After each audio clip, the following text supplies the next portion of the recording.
Okay, so we've just started a new series looking at the book of Joshua. Di kicked things off last week. She gave us an overview of the whole series. And so in the weeks to come, we'll be looking at the life of Joshua as an invitation to an adventure. But when Di asked me to be a part of this series, I just knew that I had to address the elephant in the room. This particular phrase is such an expressive one, and it's certainly great fodder for cartoons, like this one. Got this depressed-looking elephant talking to his therapist, saying, "Sometimes, even if I stand in the middle of the room, no one acknowledges me." Or this Far Side one that takes the opposite approach. "Now calm down, Barbara. We haven't looked everywhere yet, and an elephant can't hide forever." Everyone see it up in the back corner there? Or this one, non sequitur. The guy saying, "Oh, I thought you were just speaking metaphorically." Even Banksy has got into this. For his first US exhibition back in 2006, Banksy painted a full-sized elephant to match the wallpaper of a room hung with his altered artworks. And then people coming to the exhibition, as they filed through, they had to actually peer past the elephant in order to see the artworks. Look, I'm sure everyone knows what the phrase means. The elephant in the room is the enormous issue or problem that no one wants to discuss. Because it's just too hard, perhaps. But by ignoring it, it actually takes a lot of effort. It means that everyone has to agree to ignore it in an act of corporate selective blindness, no matter what damage is done in the process. But if true progress is to be made, someone has to draw everyone's attention back to the issue and address it head on. So if there is an elephant in the room, we really need to face it. Well, what has this got to do with the book of Joshua? Well, there's a seriously major issue in the book of Joshua. And if we don't face it squarely, head on, we run the risk of significantly distorting our understanding of the nature of God. What issue am I referring to? I'm talking about divinely sponsored genocide. So, as the nation of Israel takes over the land of Canaan, they are told by God to destroy every living thing, every man, woman and child, and all of their livestock. The opening battle, the famous fall of Jericho, ends with the death of every man, woman and child, everyone living in the city, with the only exception being Rahab and her family because of what she did to protect the Israelite spies. Now, there are those that would say that God did not command the genocide. But it really is hard to avoid this conclusion when you read the book itself. So we're going to look at Joshua 10. I'm reading from verse 28. That day, Joshua took Makkedah. He put the city and its king to the sword and totally destroyed everyone in it. And just to make sure we get the message, he left no survivors. And he did to the king of Makkedah as he had done to the king of Jericho. Then Joshua and all Israel with him moved on from Makkedah to Libnah and attacked it. The Lord also gave that city and its king into Israel's hands. The city and everyone in it Joshua put to the sword. He left no survivors there. And he did to its king as he had done to the king of Jericho. I'm going to skip a bit. But if you have the time and the stomach for it, you can read for yourself what Joshua did to the people of Lachish, Eglon, Hebron, and Debir. And then at the end of the chapter, we get a summary. So verse 40. So Joshua subdued the whole region, including the hill country, the Negev, the western foothills, and the mountain slopes, together with all their kings. He left no survivors. He totally destroyed all who breathed, just as the Lord, the God of Israel, had commanded. Joshua subdued them from Kadesh Barnea to Gaza and from the whole region of Goshen to Gibeon. All these kings and their lands Joshua conquered in one campaign because the Lord, the God of Israel, fought for Israel. Look, I don't find this very pleasant to read because we are talking about the slaughter of women and children here. If it was just the fighting men, it might be slightly more palatable, but everyone? And note what the text says. Just as the Lord, the God of Israel, had commanded. And then Joshua is successful in these battles because the Lord, the God of Israel, fought for Israel. What are we to make of this? How do we explain what looks like very much like God-ordained genocide? So, turn to the person or people next to you and for a couple of minutes, talk about your response to that. Go.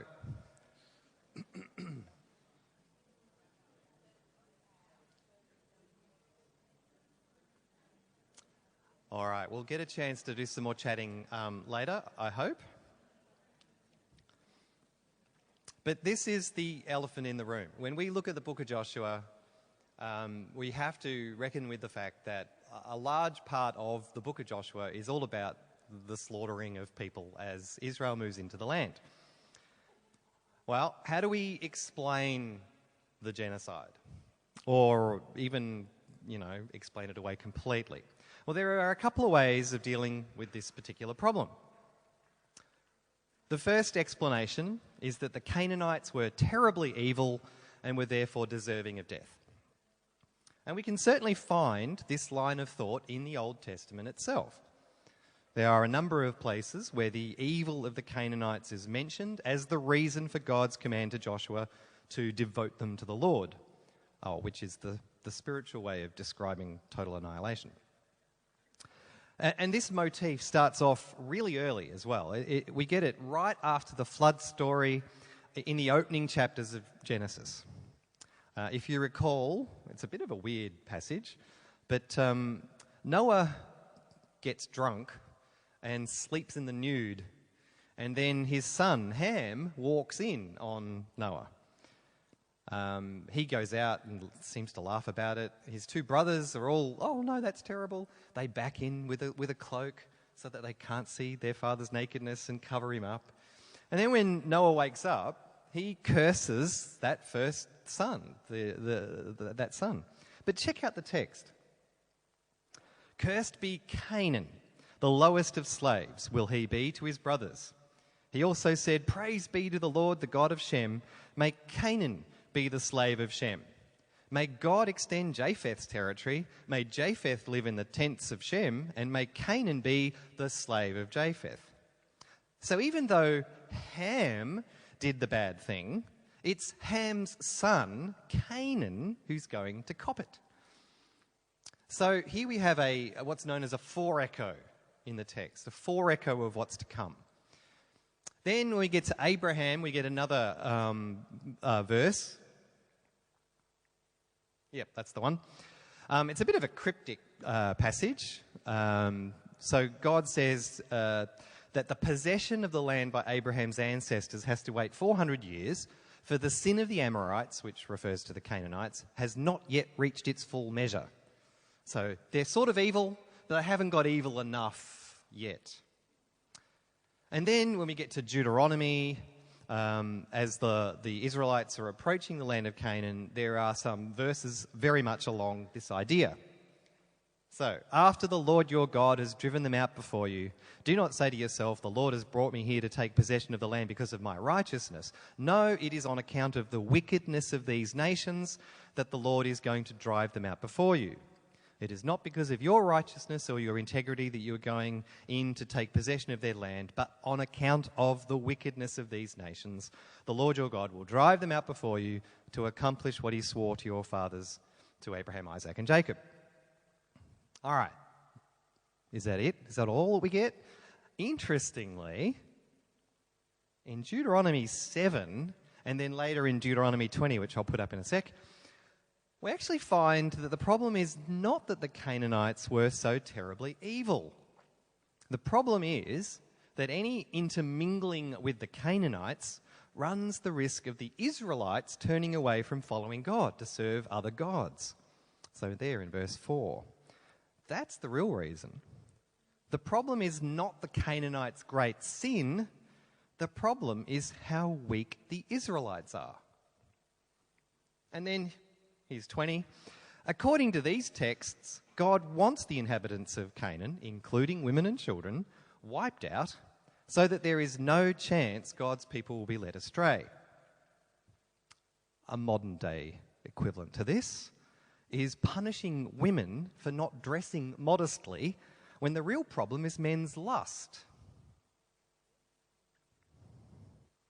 So, according to the Pentateuch, while the extreme sin of the Canaanites is a factor, even the Bible itself doesn't fully subscribe to this explanation. So, that's the first way of dealing with the elephant in the room. Now, the second way of doing it relates to the concept of progressive revelation. Bit complicated, so let's just talk about what that means, and then we'll see how that applies to the problem. The idea of progressive revelation is that God, in his grace, does not try and push his people too far or too quickly. He meets them where they are, within their cultural environment and their worldview, but he's pointing them in the right direction. So in the Old Testament, God does in fact appear to be somewhat similar to the gods of the other nations round about, but still different enough so that Israel stands out. Then, as time goes by, God can direct his people a little further towards the ideal. Actually, I think there is something to this idea of progressive revelation, and we can definitely see it in the Old Testament. So let's take the first concept, that God meets people within their cultural environment, but gently nudges them in the right direction. When we read through the laws in the Pentateuch, a lot of it appears to be very harsh to our modern ears. But to someone living at that time, these laws are actually very progressive. Take the issue of rape. Wow, I hear you say, genocide and rape in the same sermon, way to lift people up. Anyway, in the nations of the ancient Near East, if a woman was raped, a common law of the time basically condemned her to death. Easy, simple, dealt with, done. But in Israel, the law, far from condemning her to death, actually provided for her ongoing support. After all, if you've got a woman who's been raped, who's going to want to marry her? Okay? So the easiest thing to do, just kill her. All right? Problem solved. But the law doesn't say that. The law in the Pentateuch. She's given the choice to marry her rapist. Well, at least her father's given the choice. And if this option was taken up, the law further states that her new husband is never allowed to divorce her for any reason. And that means she is set up for life. You know, she is looked after for life. And any child, particularly son, born of the rape, would now be a legitimate heir. And so would inherit the property from the father. So while this law sounds horrible to us, it's actually a huge improvement compared with the common approach of the time. Another example of this. Everyone's familiar with the law of retribution. It's an eye for an eye, tooth for a tooth. Well, in this in this law, God is actually trying to limit retributive justice. So if someone pokes out your eye, then the most you can do in response is to poke out one of their eyes. And only one. Don't go for two or lop off an arm or a leg while you're at it, because then the other person is going to respond with even more violence. And before you know it, one of you is going to be dead. So on the whole, we know this. More violence doesn't deal with the problem of violence. It just keeps the whole cycle of violence going. But the eye for an eye law was trying to stop that. It was saying, okay, yes, you've been harmed. There is the limit. That is the extent.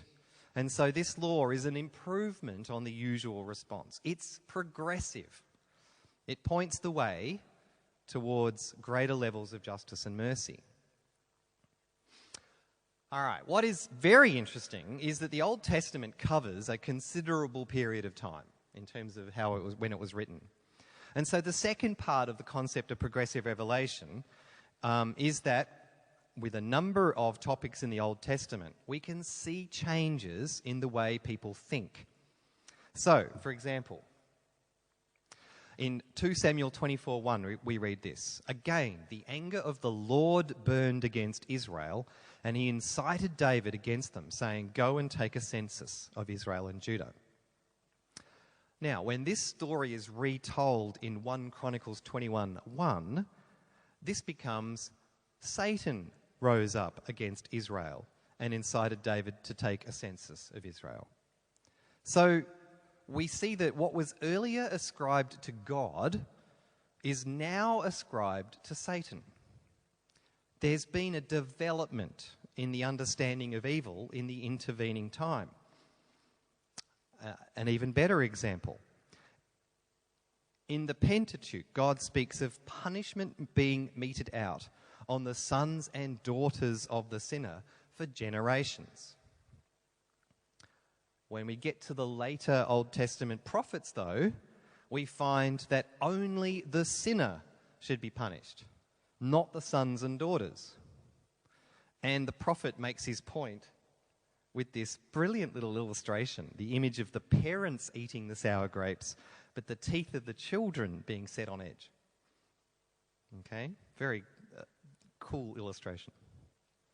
So there's been a development, a clearer understanding as the time has progressed.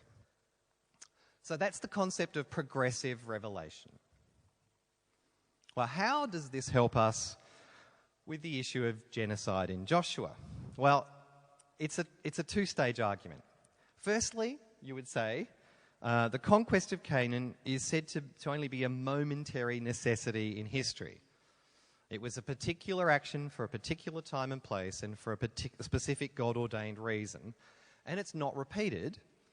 Israel knew they had a role to play in bringing judgment on Canaan. After that, their calling for holy war was complete. That's the first part of it. But, unfortunately, that isn't quite accurate. A little later in Israel's history, King Saul is again tasked to enact holy war. That is, he's asked to totally destroy an entire people group, men, women, children, livestock. And he's given a theological reason for that war as well. And then later still, of course, we know that King David, while he is not explicitly asked to enact holy war, he certainly expands the boundaries of the land. And then, when we look at what Joshua actually does during the conquest of the land, like what we saw in chapter 10, we see that the Israelites don't exactly go about their holy war in a carefully moderated way. I could have read through the first half of Joshua chapter 10, but it's brutal, resulting in 5 defeated kings being killed and their bodies hung on trees.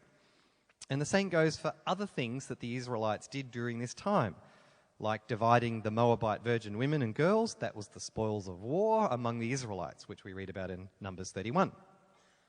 All right, be all that as it may, the second stage of this argument is that we need to view all this violence through the lens of the New Testament. Jesus is the culmination of God's unfolding revelation, and Jesus clearly taught love of enemies and turning the other cheek. So we know now that God's kingdom cannot be achieved through violence, but we're still left with questions. Why the change of heart? Why did God command genocide then, but is all about love and grace later? And why is taking the land such a major priority in the Old Testament, but keeping the land is such a low priority in the New Testament? And in fact, if we think about how Jesus came to Israel, he came as Messiah, but he didn't come as a militaristic Messiah. But if he had, that would have fitted right in with the Old Testament, that the whole concept of holy war. But Jesus made it very clear that that type of Messiah was wrong, satanic even. So in the end, I think this particular method leaves us with more questions than answers. All right, so one of those two approaches might work for you, but is there a third option? I think there is.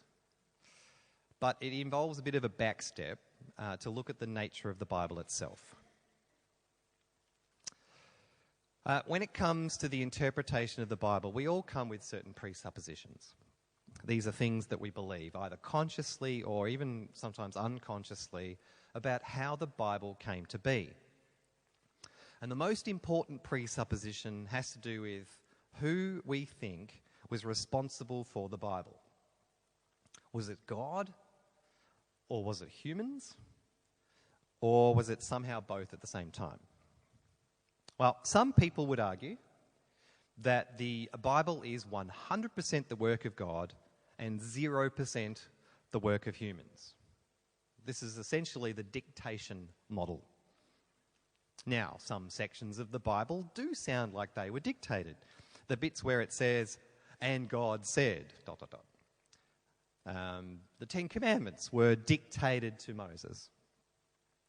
But on the whole, interestingly, evangelical scholars would not say that the Bible was woodenly dictated by God.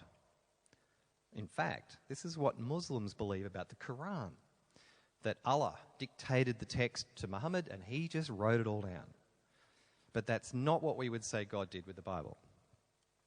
Okay, at the other extreme, some people, but not many Christians, would argue that the Bible is 0% the work of God and 100% the work of humans. But I think you will all agree that that is very definitely not the case. We believe that the Bible was divinely inspired, that God was definitely at work. And then there are those who might think that some of the Bible is divinely inspired, but other parts of it are just the work of humans, either 50-50 or 60-40 or some other pair of numbers adding up to 100. But this is also problematic because does this mean we should only obey the divinely inspired bits and ignore the rest? And then how would you know which bits were which? Again, it looks like we're out of options. But there is a fourth way. And we can see this if we look at the incarnation. The incarnation is that fancy theological word for the fact that Jesus was born as a human. But what makes the incarnation so interesting is the fact that Jesus is 100% divine and 100% human at the same time. And this really is a paradox. Theologians tie themselves up in knots trying to get their heads around it. And so it turns out that we really just have to accept that this is true.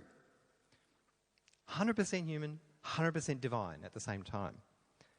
So getting back to the nature of the Bible and using the incarnation as an analogy, we can say that the Bible is 100% the work of God and 100% the work of humans at the same time. This is known as the incarnational model. So God was at work in every part of the writing of the Bible, just as 2 Timothy 3:16 says. But he chose to do this through the active minds of humans. We could say that God was guiding the thoughts of the various authors, but they are still their thoughts, arising out of their worldview and expressed using their words. Well, what does this mean in practice? Essentially, it means that God lets his children tell the story. And this is what we find in the book of Joshua. It's a story detailing their interactions of God and his people, the Israelites. But it's told from their perspective. Yet paradoxically, at the same time, God is still at work in the story. So in the book, we find a number of spiritual lessons that the Israelites learned, and many of these principles will still have relevance and can be applied to our lives today. My guess is that this is the interpretive approach that we'll be utilising in this teaching series going forward. Now, while God is at work, revealing himself to his people through words and deeds, God allows the biblical writers to interpret what he reveals to them. And they do so from within their worldview and their cultural categories.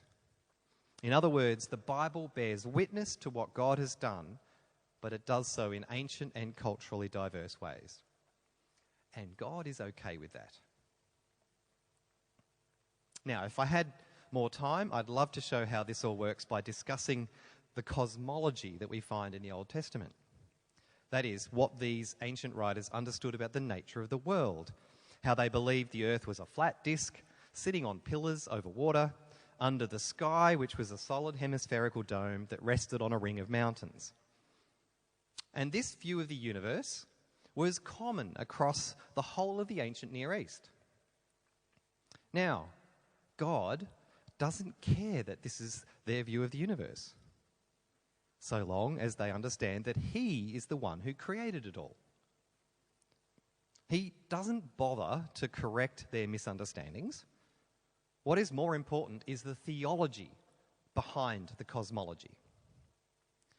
But their cosmology demonstrates that they are very definitely people of that specific time in history. Well, something similar is going on with the supposedly God-ordained genocide in Joshua. So here is a good quote from the evangelical scholar Peter Enns on the violence in Joshua. One also might wonder why holy war, which is a rather sanitizing way of putting it, was necessary at all to the God of creation. Was gaining a plot of land that important? Were the Canaanites really deserving of death more than anyone else in the ancient world? A far simpler and less problematic explanation is that these are stories that the ancient Israelites told, which reflects their genuine but ancient faith in God within the conceptual parameters of their historical context. In other words, the Israelites truly believed they were doing the right thing, but this is simply because they are people of their historical context. So in the book of Joshua, the Israelites are telling their own story with their own tribal biases and their own cultural assumptions. And we know from historical sources that the nations of this region were often calling for holy war, that is, the total destruction of all men, women and children, against one another. So it's not at all surprising that this sort of language pops up in Joshua. What's interesting, though, is to compare the idealised portrayal of the capture of the land that we see in the book of Joshua compared with the less idealised portrayal that we find in the book of Judges, where Joshua talked about the total destruction of cities and peoples. Judges shows us the Israelites living in the midst of various Canaanite tribes. So it looks like they didn't actually achieve anything approaching genocide. Okay, so the Israelites believed God wanted them to wipe out the Canaanites. But what's God's role in all this? Well, I would argue that God did not command the genocide. But paradoxically, He was still at work in this grim situation. Because I think progressive revelation is still involved, that same concept. God was still trying to direct His people in a certain direction. So while the story of the fall of Jericho definitely involves genocide, it also involves a demonstration of grace and mercy to a prostitute and her family. This is God at work within the Israelites' worldview and cultural environment, but pointing towards His ultimate goal. Again, in the Pentateuch, we catch glimpses of God's gracious love. I had Exodus 34, 6-7 up before. It's a great example of this. But these glimpses of God's gracious love are filtered through the worldview and culture of the time, which was brutal and bloodthirsty and which sought divine blessing even for the slaughter of women and children. And yet God persisted. So even within the pages of the Old Testament, we see developments in thoughts and behaviours, always moving in a particular direction, always moving towards greater levels of justice and mercy, of compassion and love. And the ultimate destination God has in mind? Well, as before, the destination is Jesus, the perfect revelation of the nature of God, who, as John's Gospel tells us, was full of grace and truth. Before wrapping this up, I'd like to just take this one step further, because our theology shapes our view of God. So if we look at these three options regarding genocide in the book of Joshua, we need to stop and ask ourselves, what do these explanations each say about the nature of God? And then you might also be sitting there going, I didn't hear very much of a difference between options 2 and 3. You know, they both involve this progressive revelation. But there is quite a significant difference. Well, I would argue that the first option leads to a view of God being all about law and judgment. Now, there's definitely some truth in that. God does take sin seriously. After all, he sent his son to deal with the problem of sin. But there's more to God than just judgment. The second option results in a God who changes as external culture changes. God is reactive. It's like he's on the back foot, responding with a moral update when the external situation has changed in some way. So in Joshua's day, genocide's fine, no problem. Moving on 1,000 years and it's not. So that's sort of what we get from the second option. But with the third option, we see that God is gracious in that he works with his people within their historical context and culture. But he still seeks to change them, directing them towards his moral ideals as seen in the person of Jesus. So God is not reactive, but directive, always pointing towards Jesus. And that's why I hold to an incarnational model of Scripture, because the resulting view of God matches with what we see in Jesus. It's also why I think it is right that we find the supposedly divinely ordained violence in the book of Joshua disturbing, because genocide is truly terrible. At the time, the Israelites believed they had a God-given right to take over the land.